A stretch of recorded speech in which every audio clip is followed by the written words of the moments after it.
Hello, I'm Lenora Clark, Director of Autonomous Driving and Safety Technology.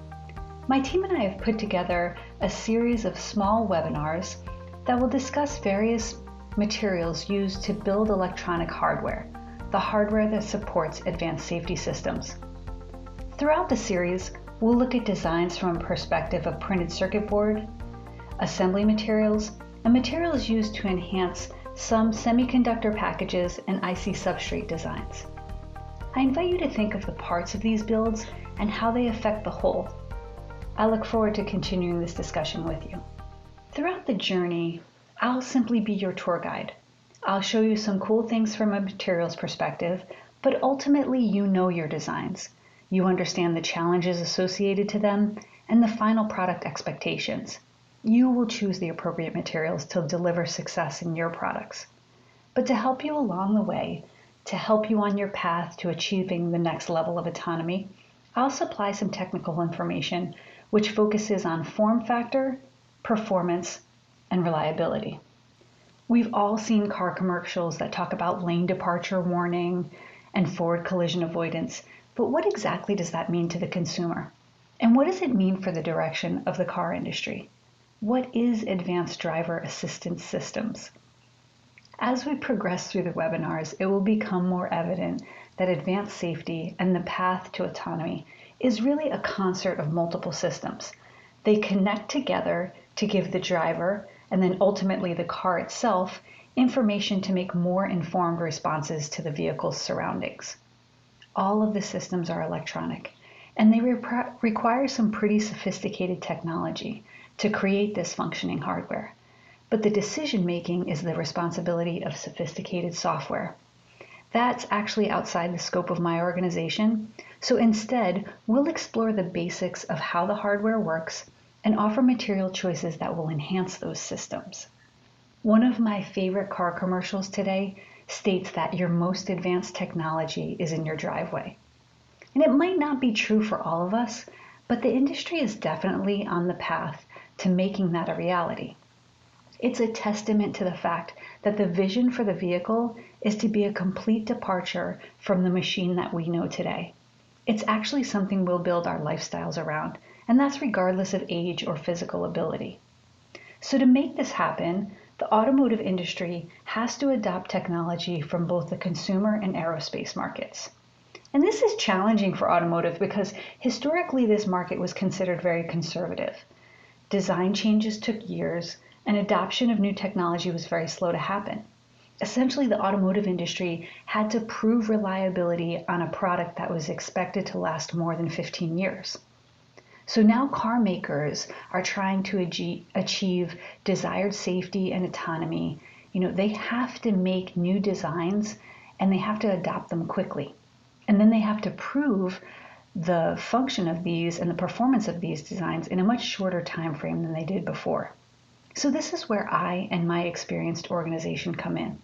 I personally have over 2 decades of experience in the electronics industry, and I work for a company that's supplied into electronics for over 60 years. We're also a major supplier into the automotive space. We understand the importance of reliability, and we understand the burdens put onto it through harsh conditions. So I'll take what I've learned from other market segments and apply it directly to automotive where possible. And of course, I'll offer improvements where it's deemed necessary. The concept of autonomous driving is really an interesting one, and it's filled with varying personal conflict, not to mention the huge amount of advanced electronics that we're considering. The Society of Automotive Engineers describes the path to a completely self-driving vehicle in levels 0 to 5. But essentially, what we're talking about is a supercomputer on wheels, one that will enable a car to drive itself. Today, we find ourselves already on this path. All new vehicles offer some level of increased safety, and some of the higher-end vehicles have the ability to intervene with the driver to create a safer outcome. So in addition to the technology that needs to be considered, there's also the consideration of personal comfort. How comfortable are you with turning your safety over to a machine? And we have these different types of adopters. The tech-savvy passenger trusts the technology and really can't wait for it to be introduced.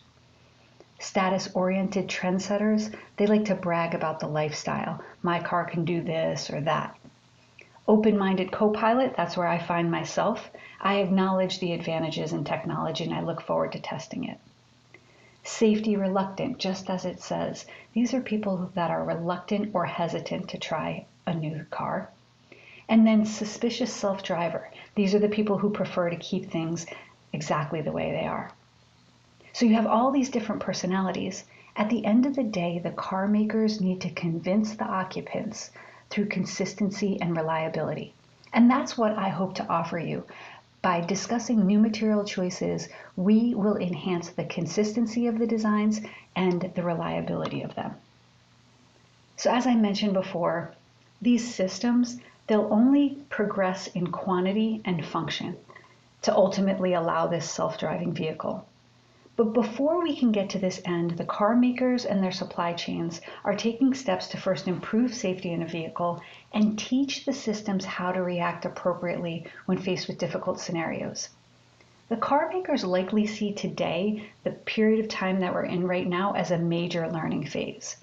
Fortunately for us, the consumers, things are getting safer, but there's a long path to this end product of a self-driving vehicle, and there's a lot to learn about the function of the electronics and then how those systems work together to produce the correct outcome.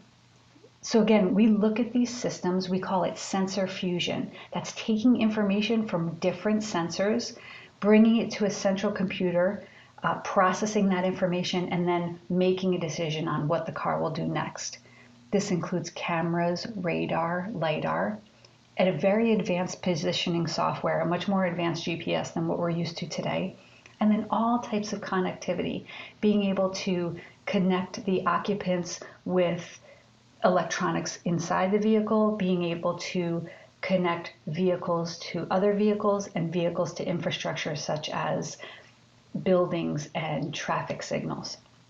So to support these life-critical safety applications, the electronics will be influenced. Miniaturization is unavoidable. This happens for two reasons. One is there's a massive increase in electrical content in the vehicle.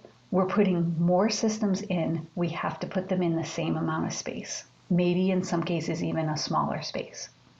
There's also the need for increased processing power and speed. As I mentioned, we're making critical decisions in a fraction of a second. So the processing power of these components is much faster than those historically used in automotive. Speed is a necessity. The next thing is enhanced reliability. These systems need to function longer than their consumer counterparts and in much more aggressive environments. I believe this to be the biggest challenge in the automotive space, and we'll discuss this in more detail in the subsequent webinars. And then finally, we look at unique substrates. Basically, this is the necessity to build electronics on unique materials. This can either be for specific performance properties like radar, or to save space on existing materials, putting electronic on a mechanical part. In the industry, we call this mechatronic. It becomes critical that the vehicle itself understands its surroundings. And as I mentioned before, this is a network of sensors. So if we look at this chart here, which describes level 2 to level 4 or level 5, we start at automatic emergency braking and forward collision warning. The workload of these systems is carried by radar sensors and cameras. These two are the largest growth segments in ADAS. Both have been critical in advancing automation and creating safer vehicles, but you can see from the chart at level 2, we're working with about 3 radar modules and 1 camera. As we approach level 4, level 5, the number of radar modules increases to 10 and the number of cameras increases to 8 or more.